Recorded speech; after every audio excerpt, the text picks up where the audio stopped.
ఇక ఆశా వర్కర్లకు నెలకు 26,000 కనీస వేతనం అమలు చేయాలని, పని గంటలను స్పష్టంగా నిర్ధారిస్తూ తక్షణమే ప్రభుత్వం జీవో జారీ చేయాలని డిమాండ్ చేస్తూ సిపిఎం ఆధ్వర్యంలో ఆశా వర్కర్లు శుక్రవారం రాజమహేంద్రవరం కలెక్టరేట్ ఎదుట ధర్నా నిర్వహించారు.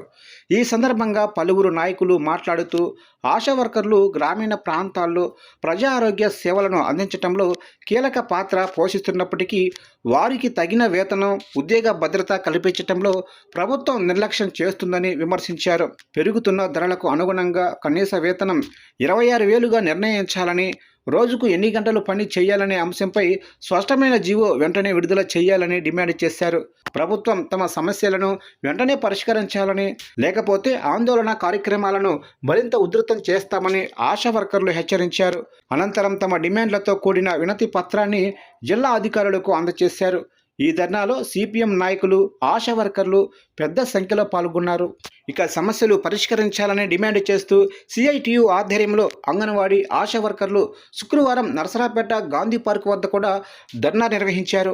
పెరిగిన ధరలకు అనుగుణంగా 26,000 కనీస వేతనం చెల్లించాలని, పెండింగు సమస్యలను పరిష్కరించాలని నినాదాలు చేశారు. సంక్షేమ పథకాలను వర్తింపచేస్తూ తమ డిమాండ్లను వెంటనే నెరవేర్చాలని వారు ప్రభుత్వాన్ని కోరారు.